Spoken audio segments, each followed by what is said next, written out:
लेकिन मोतीलाल ओसवाल सिक्योरिटीज के शुभम अग्रवाल अब हमारे साथ जुड़ते हुए। शुभम, स्वागत है आपका CNBC आवाज पे। सबसे पहले निफ्टी की बात करें, जिस तरह से एक अच्छी रिकवरी दिखी है निचले स्तरों से, क्या आप आश्वस्त हैं? आज एक लॉन्ग पोजीशन होल्ड करेंगे? जी बिल्कुल, अगर हम निफ्टी का स्ट्रक्चर देखें तो पिछले कुछ दिनों से हमने देखा है कि निफ्टी एक बहुत ही छोटे से बैंड में कंसोलिडेट कर रहा है और अभी जो बैंड बना हुआ है निफ्टी में वो 5700 लेकर के 5950 तक का एक रेंज बना हुआ है। बट मुझे लगता है 5950 जो कि एक बहुत ही इंपॉर्टेंट रेसिस्टेंस है शॉर्ट टर्म चार्ट पे, एक बार निफ्टी अगर वो सरपास कर जाता है, जो कि हम एक्सपेक्ट कर रहे हैं कि अगले 2 से 3 दिनों में वो लेवल निफ्टी क्लियर कर लेगा और एक बार ये कंफर्मेशन होता है तो हमें लगता है कि एक शार्प मूवमेंट आ सकता है निफ्टी में फॉर अ टारगेट ऑफ 6150। तो एक कंडीशनल बाय हम इनिशिएट कर रहे हैं अबव 5950। कंफर्मेशन के बाद 6150 का एक लेवल हमें देखने को मिल सकता है, that could be in 1.5 week. और अगर हम सेक्टर्स की भी बात करें तो बहुत सारे सेक्टर्स ये अपमूव को सपोर्ट कर रहे हैं, like auto, IT and pharma. तो मुझे लगता है कि जो ओवरऑल डायरेक्शन है मार्केट का वो अभी भी अपर स्लोपिंग ही है और ये जो पुल बैक है वो हमें यूज करना चाहिए एज अ बाइंग अपॉर्चुनिटी। साथ ही शुभम, कुछ स्टॉक्स पे आपसे राय चाहिए। एक स्टॉक है जो काफ़ी एक्टिव है फिलहाल और वो है वॉकहार्ट। अगर आपने देखा हो पिछले कुछ समय में काफ़ी प्रेशर में था, अब एक स्मार्ट पुल बैक देखने को मिल रहा है। आज अगर आप देखेंगे खासकर रैनबैक्सी भी एक स्मार्ट मूव दे रहा है, यहाँ पर भी अच्छी बढ़त है। लुपिन ले लीजिए, सन फार्मा ले लीजिए, डॉक्टर रेड्डीज ले लीजिए, सारे ऊपर है। तो इनमें सबसे स्ट्रॉन्ग कौन सा है ट्रेडिंग के लिए जहाँ पर अभी भी मौका दिखता है आपको? जी बिल्कुल, अगर हम फार्मा एज अ होल की बात करें तो अभी जैसा कि हमने कहा कि एक लॉन्ग टर्म अपसाइड सेक्टर में बना हुआ है और हमें लगता है कि ये ट्रेंड कंटिन्यू होना चाहिए, बट हमें बहुत ही सिलेक्टिवली बाई करना होगा कि कौन सा स्टॉक हम खरीद रहे हैं। तो हमारा जो रिकमेंडेशन है वो सिप्ला पर है, जो कि एक लंबे समय से एक कंसोलिडेशन में टैग्ड है और 430 440 का रेसिस्टेंस उसने ऑलरेडी क्लियर कर लिया है। तो हमें लगता है कि यहाँ से अब ऊपर में मोमेंटम मिलना चाहिए और बहुत ही एक सिमिलर पैटर्न लुपिन लैब में भी देखने को मिल रहा है, जहाँ पे स्टॉक अपना शॉर्ट टर्म रेसिस्टेंस के ऊपर आ चुका है जो कि 850 का था और मीडियम टर्म टारगेट 1020 से 1030 हमें देखने को मिल सकता है। बट अगर हम वोकार्ड फार्मा की बात करें तो लॉन्ग टर्म सेटअप बिल्कुल भी फेवरेबल नहीं है और मुझे लगता है कि अगर कोई पुल बैक होता है और अगर स्टॉक 550 के अगर ऊपर जाता है तो उसे यूज करना चाहिए as a selling opportunity, because long term chart में जो इंडिकेशन है उसके बेसिस पे स्टॉक अगर 300 रुपए पे भी आ जाता है तो that will not be a very big surprise. And same goes with Ranbaxy, जहाँ पे अपसाइड बहुत ही कैप्ड है towards 420 425, but long term chart is not favourable. तो जो रिकमेंडेशन हमारा होगा that will be a buy on Cipla, a buy on doctor Reddy and Lupin labs. Okay, तो ये पसंद आपके फिलहाल निकल कर सामने आती हुई। हमारे साथ अब प्रकाश दीवान भी जुड़ चुके हैं। प्रकाश, स्वागत है आपका। जिस तरह से हम देख रहे हैं आज अचानक ऐसा लगता है कि प्राइवेट सेक्टर बैंकों में खास तौर पे दबाव देखने को मिल रहा है। आज जो बैंक निफ्टी की गिरावट है उसको axis, ICICI, Kotak, HDFC bank ये लीड करते हुए नजर आ रहे हैं। तो ये जो अब तक बेहतर हुआ करते थे, क्या अब यहाँ पे निकलने का मौका है? मेरे हिसाब से प्रदीप जी, बैंकिंग ओवरऑल अगर आप देखें तो जो वीकनेस बनी हुई है ये सिर्फ एक बीच में एक जो थोड़ा बहुत उछाल गवर्नमेंट के कुछ अनाउंसमेंट्स की वजह से आया था, उसको अगर आप हटा दें तो ओवरऑल अभी भी कहीं भी स्ट्रक्चरली कोई चेंज आया हुआ दिखता नहीं है। और खास करके प्राइवेट सेक्टर बैंक्स में जो नंबर्स ये अर्निंग सीजन में जैसे जैसे नंबर्स आएंगे हम देखेंगे कि जो हाई इंटरेस्ट रेट्स का जो दबाव है इनके बोरोवर्स पे वो काफ़ी अच्छा खासा रहेगा और उसमें रीपेमेंट के इश्यूज जो हैं वो और भी बढ़ते हुए दिख रहे हैं। इसलिए मैं नहीं समझता ट्रेजरी के लॉसेस को लेके, NPAs को लेके कहीं भी कोई सुधार है और उस वजह से इनमें से डेफिनेटली सारी बैंकों में से एग्जिट करने का अच्छा मौका है अभी। साथ ही शुभम, अगर हम देखें आज मेटल्स भी शानदार बाउंस बैक दे रहे हैं, तो टाटा स्टील, हिंडाल्को जैसे स्टॉक्स आज लीड कर रहे हैं। इनमें चार्ट्स किसके ज़्यादा स्ट्रांग है? ये सबसे पहले देखना होगा कि क्या टाइम फ्रेम के लिए हम ट्रेड कर रहे हैं, बिकॉज अगर हम बहुत ही एक शॉर्ट टर्म से 1.5 वीक का अगर हम बात कर रहे हैं मेटल्स में तो डेफिनेटली एक ट्रेडिंग पॉसिबिलिटी हमें दिखता है, स्पेशली टाटा स्टील जो कि 320 330 तक मूव कर सकता है।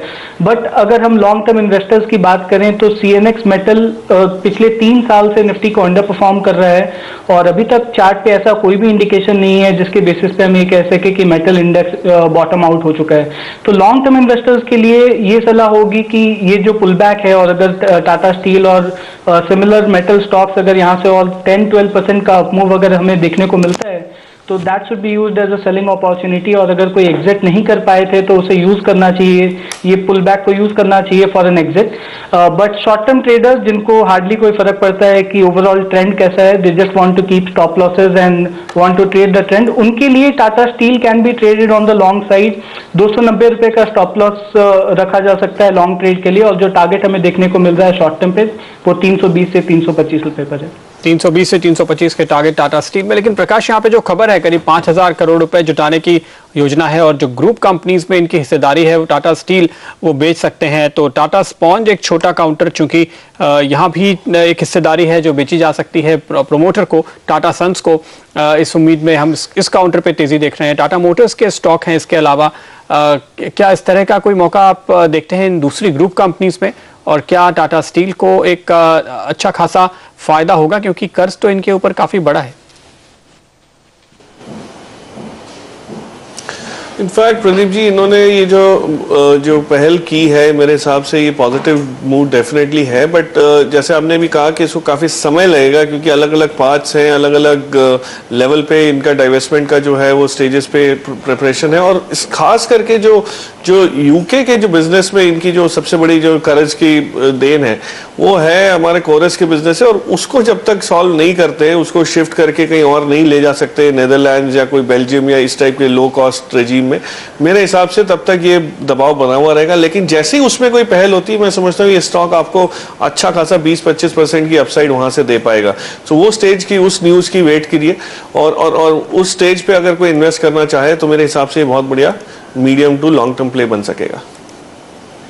चलिए हम लेते हैं फिलहाल एक ब्रेक, बने रहिए हमारे साथ। और हम देख रहे हैं बाजार में अच्छी रिकवरी, निफ्टी एकदम फ्लैट 5900 के ऊपर फिर से आता हुआ, और सेंसेक्स 30 पॉइंट नीचे, तो बहुत ही smart pull back lower level से आता हुआ बाजार में मार्केट ब्रेथ पॉजिटिव होती हुई।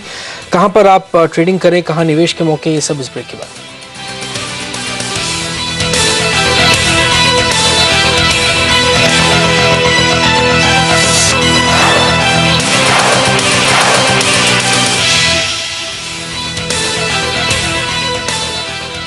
स्वागत है आपका एक बार फिर आखिरी सौदा में। और आपको बता दें कि अब आप आखिरी मिनटों में अगर ये फैसला करने की कोशिश में है कि कौन सा स्टॉक खरीद कर या बेच कर लॉन्ग या शॉर्ट करके जाएं जिसपे आपको कल शानदार मुनाफा कमाने का मौका मिले, तो हम आपको बताते हैं हमारे एक्सपर्ट्स की BTST कॉल। नीरव वखारिया कह रहे हैं हिंडाल्को में आपको लॉन्ग करके जाना चाहिए 120 के स्टॉप लॉस और 125 के टारगेट के साथ। इसके साथ ही साथ बजाज ऑटो एक और लॉन्ग कॉल जो नीरव आपको सजेस्ट कर रहे हैं। वहीं Ashutosh Sarna max growth capital के रिलायंस कैपिटल में एक लॉन्ग कॉल लेने की बात कर रहे हैं, और शॉर्ट MNM।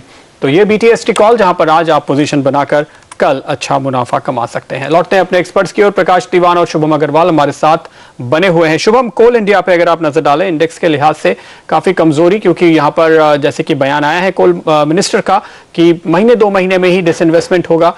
क्या आप यहाँ पर निकलने की राय देंगे एक बार की?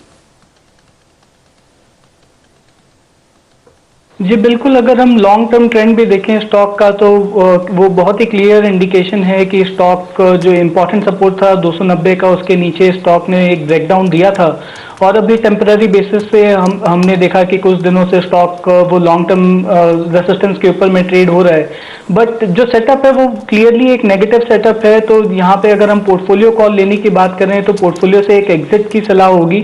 लेवल्स अगर हम देखें तो 310 से 320 ये बहुत ही एक इंपॉर्टेंट रेसिस्टेंस बैंड है जिसको क्रॉस कर पाना स्टॉक के लिए बहुत डिफिकल्ट होगा।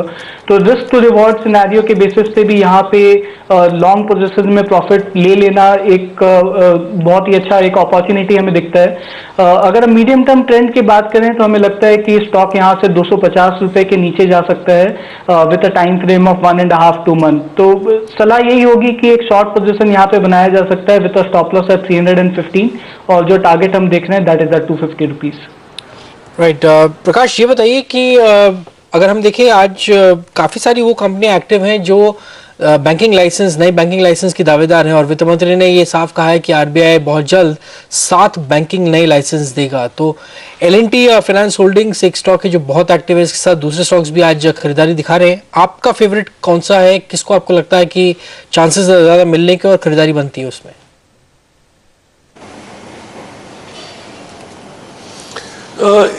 जनरली इस सवाल के 2 पार्ट्स में जवाब दूंगा। मेरा favourite in terms of banking licence दावेदार जो है वो जरूर एल&टी फाइनेंस होल्डिंग है, लेकिन उस वजह से इसको आज लेना मेरे हिसाब से थोड़ा सा जल्दबाजी वाली बात रहेगी, क्योंकि लाइसेंस आने के बाद भी काफ़ी हद तक काफ़ी समय लग सकता है, काफ़ी चीज़ें उसके लिए ज़रूरी है for this company to start getting into cash flows, तो वो होते होते एक अच्छा खासा समय लगेगा और उस वजह से आज इतने इसके लिए दौड़ लगाई जाए ये जरूरी नहीं है। लेकिन हाँ, इस लिहाज से कुछ और स्टॉक्स भी जो अभी बढ़ना बाकी है, उनमें एक LIC हाउसिंग फाइनेंस की तरफ दौड़ करना चाहूंगा, क्योंकि वहां भी एक इस टाइप का इंपल्स है, लेकिन अभी तक उससे पार्टिसिपेट नहीं किया। तो L&T ऑलरेडी कर चुका है, लेकिन LIC हाउसिंग फाइनेंस को देखें तो वहां भी एक अच्छी खासी एक्सपेक्टेशन की बिल्डअप रहेगी। ओके, तो ये उम्मीद फिलहाल जिस तरह से 7 लाइसेंसेस दिए जाने की बात वित्त मंत्री ने कही है, ऐसा लगता है कि उसके चलते काफ़ी हद तक हम खुशी का मूड देख रहे हैं मार्केट में। और अलग अलग स्टॉक्स में कुछ और काउंटर्स जिन पे आज काफ़ी हद तक एक्शन है। इन्फो एज करीबन 8-8.5% ऊपर अब ये स्टॉक नज़र आएगा। बहुत कम दिनों में हम यहाँ पे बड़े मूव्स देखते हैं इन्फो एज के काउंटर पे, जिस तरह से आज देखने को मिल रहा है दिन के हाइस पे अभी ट्रेड करता हुआ। प्रकाश, क्या आपकी नज़र है इस पर? नहीं प्रदीप, मैं कुछ समय से इसको नहीं ट्रैक कर पाया हूँ, so I won't be able to comment on this. Okay, info edge जो कि Naukri.com और दूसरे वेबसाइट चलाने वाली कंपनी है, यहाँ पर आप देख रहे हैं आज अच्छा खासा उछाल फिलहाल बनता हुआ नजर आ रहा है। कुछ एक और मिड कैप स्टॉक्स देखें जिनमें काफ़ी हद तक आज एक्शन देखने को मिला है। तो फाइनेंशियल टेक्नोलॉजीज अब आज करीबन 6% की तेज़ी दिखाते हुए नजर आ रहा है। प्रकाश, अब आप कैसे असेस कर रहे हैं इस सिचुएशन को, जबकि यहाँ पर प्रमोटर्स को फिट एंड प्रॉपर का शो कॉज नोटिस जारी किया गया है, उसके बाद अब स्टॉक में तेज खरीदारी आती हुई अब करीबन 6% ऊपर, पिछले कुछ मिनटों में लगातार अच्छी बाइंग।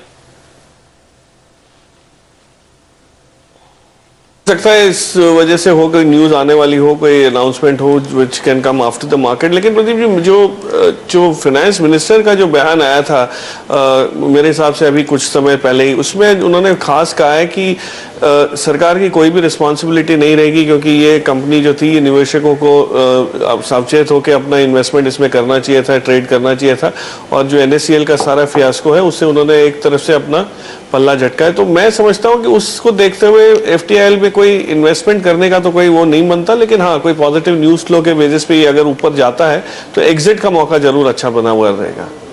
आइए सुन लेते हैं कि वित्त मंत्री ने दरअसल क्या कहा NSCL के मामले में। NSCL, as I've said, is a company. It is not a regulated entity. They are in court. I wish the depositors or lenders or investors the best. They should exercise and establish their rights in a court of law.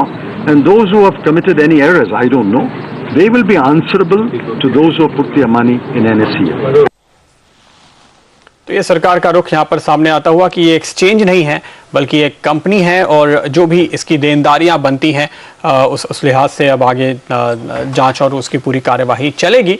लेकिन इस बीच जो licence जिस तरह से fit and proper criteria पे सवाल उठे हैं, तो उसके बाद बाजार में रुक रुक कर ये कयास जरूर लगते हैं कि शायद MCX में हिस्सेदारी बेची जाए, प्रमोटर्स निकल जाए और कोई और एंकर इन्वेस्टर, जैसे कि हम कहते हैं इस तरह के एक्सचेंज के मामले में कोई और एंकर इन्वेस्टर बीच में आए, तो उस स्थिति में शायद आपको फायदा हो सकता है। यही वजह है कि दोनों ही स्टॉक्स में पिछले कुछ मिनटों के दौरान आप देख रहे हैं अच्छी खरीदारी का रुख निकल कर आता हुआ। लेंगे एक ब्रेक, आगे देखेंगे कैसी होती है आज की क्लोजिंग।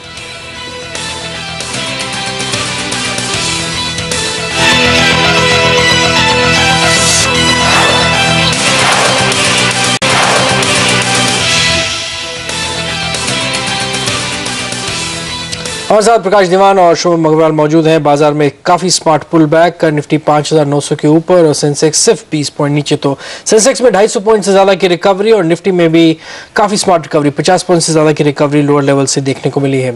कुछ स्टॉक जो काफी एक्टिव हैं प्रकाश, उसमें अपोलो टायर शामिल है। अपोलो टायर एक कूपर टायर की एक्विजिशन कर रहा है और ये काफ़ी बड़ी एक्विजिशन है, $2.5 बिलियन की। लेकिन अब शायद ये पता लग रहा है कि जो वैल्यूएशन उन्होंने लगाया था वो शायद थोड़ा ज़्यादा था, क्योंकि एक चाइनीज सब्सिडरी है कूपर टायर की जहां पर पूरा कंट्रोल उनका नहीं है, या ऐसा अपोलो टायर्स को इस समय लगता है कि कितना कंट्रोल है वो जानने की कोशिश कर रहे हैं वहां पर सब्सिडरी में। तो अपोलो टायर में क्या करें, क्योंकि बहुत बड़ा एक्विजिशन है उनके लिए भी, और अगर वैल्यूएशन थोड़े सस्ते होते हैं क्या एक मौका मिलता है यहाँ पर? बिल्कुल, जो ड्यू डिलिजेंस में अगर कोई इस टाइप की बात आती है जिसकी वजह से सारे डील का जो ट्रांजैक्शन वैल्यू है वो कम होती है और उस वजह से उतना कर्ज अपोलो को कम लेना पड़ेगा, जिसकी वजह से काफ़ी चिंताएं बनी हुई थी। मैं समझता हूँ वो बैलेंस शीट के लिए हेल्दी रहेगा और एक मैनेजेबल साइज की अगर एक्विजिशन की बात करें तो अपोलो के लिए बेनिफिट ज़्यादा रहेगा, नुकसान कम होगा। तो उस लिहाज से हो सकता है ये क्लैरिटी आते आते स्टॉक कहीं आपका 75-80 रुपए तक वापस आने की पूरी गुंजाइश रखेगा। और मेरे हिसाब से ये जो न्यूज़ फ्लो है इसको अगर आप पैटर्न वाइज देखें तो डेफिनेटली जो गिरावट थी वो भी बहुत ज़्यादा थी, बहुत डीप थी, उस वजह से ये पुल बैक भी उतना ही शार्प महसूस होना शुरू हो जाएगा। जेट एयरवेज पे शुभम अगर आपकी नजर हो क्या कॉल देंगे? जिस तरह से यहाँ पे काफी हद तक ट्रेडर्स का इंटरेस्ट रहता है, लेकिन अब जबकि करीब करीब तस्वीर साफ होती हुई नजर आ रही है डील को लेकर, हम देख रहे हैं स्टॉक में आज गिरावट है। Can you repeat the stock name, please? Jet Airways.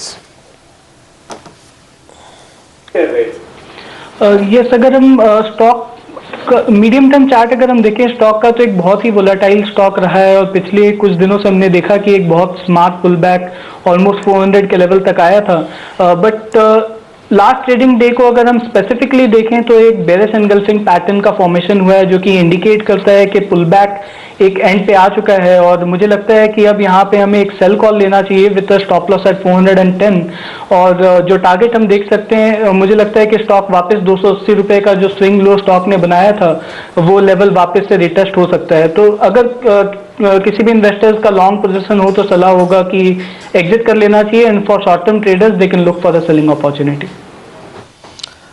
Okay, एक और स्टॉक फिलहाल जो काफ़ी एक्टिव है वो है फर्स्टसोर्स, करीब 9% ऊपर है 1950 पर।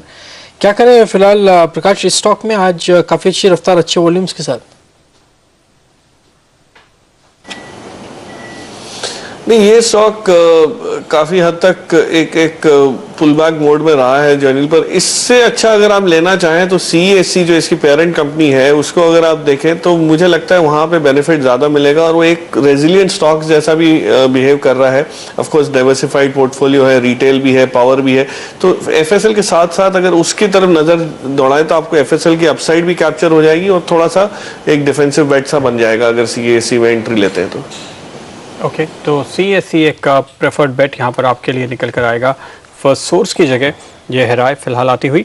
कुछ और स्टॉक्स जिनमें हम आज काफ़ी अच्छे मूव्स देख रहे हैं ऊपर या नीचे की तरफ, अगर उन पर नज़र डालें तो माइंड ट्री एक काउंटर नज़र आता है जहाँ पे हम करीबन 2.5% के आसपास की गिरावट देख रहे हैं आज। हालांकि इस स्टॉक ने काफ़ी अच्छा आउट परफॉर्मेंस दिया था पिछले दिनों में, पर अब मुनाफा वसूली की चपेट में।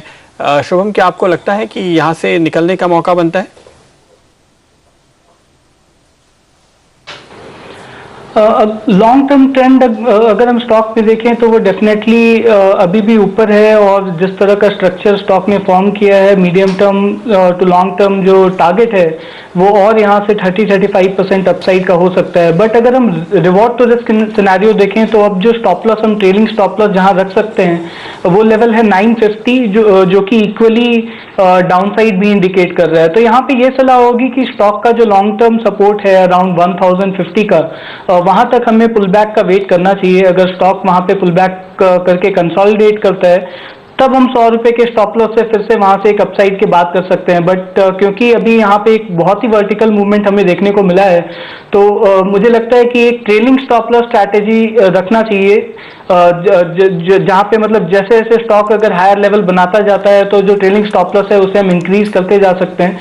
तो अभी जो इमीडिएट सपोर्ट है स्टॉक पे दैट इज प्लेस्ड एट 1180, तो मुझे लगता है 1180 के स्टॉप लॉस से अभी भी हमें स्टॉक में बने रहना चाहिए। अगर वो ट्रेलिंग स्टॉप लॉस ट्रिगर हो जाता है तब हमें वेट करना चाहिए फिर से बाइंग अपॉर्चुनिटी का अराउंड 1050। ऑयल मार्केटिंग कंपनी में क्या किया जाए फिलहाल? यहाँ पर प्रकाश हम देख रहे हैं कि वापस खरीदारी लॉटरी लोअर लेवल पे, BPCL अगर आप देखेंगे, IOC, HPCL, क्या करें इनमें?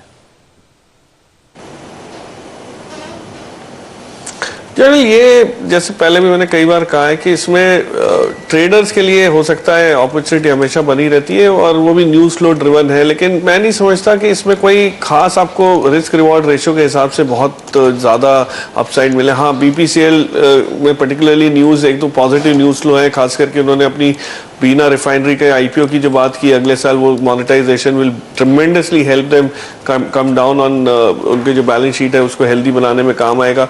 सेकेंडली जो मोजाम्बिक का जो ब्लॉक है उसकी वजह से भी उनको एक बेनिफिट मिल सकता है। सो हाँ, BPCL मैं मान सकता हूँ कि एक थोड़ी सी लॉन्ग टर्म बेट बन सकता है, but otherwise I would definitely not want to risk my money with these OMCs।